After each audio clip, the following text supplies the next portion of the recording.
Macrovic, window number 3. This is the third window of the macro, which appears after accepting OK, window 2, where you select the role, or function of the material to add, enter the parameters for the spacing routine, and select or locate the origin points and end of the material. Here, in the first group, select the type of material, specify the material, for which you can use the SDS2 file icon that shows you the list of materials available in the job, if the material is cast, or you can directly enter the specification of a plate, or use assembly, as a material. Both in the window, as in this first group, you can see that the role or function, that the material is going to perform, already appears as part of the titles or headings of the window and of the information group.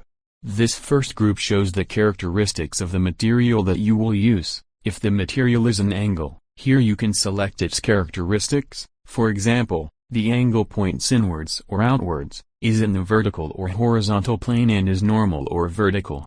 Additionally, in this window there are 3 other groups of information. The first one on the left and below, it shows the results of the spacing routine, which we reviewed in window number 2, and in the previous video. Here you can see how many pieces of the material are going to be put, where the first material is left, how long the material is, if it makes an angle with the z-coordinate, what is the value of the angle, and so on. And in the 2 windows on the right side they show you important information about the specifications of the beam in which you are adding the material, such as the length, as well as the characteristics of the profile, that is, the shape of the beam.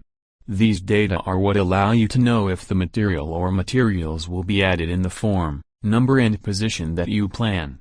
There are also 2 other tabs in this window, which are intended, the one to allow you to easily add holes and screws and to open the material editing window. The other tab allows you to see information about the second member, in case you have chosen both in window number 1, remember the configuration window, and in window 2, the role or function selection window, you have selected to go use a second member. In this case, this tab, of this third window, shows you the specifications of that second member, which is normally a column, in which you will make a connection to settle, for example, the beam, in which it is operating.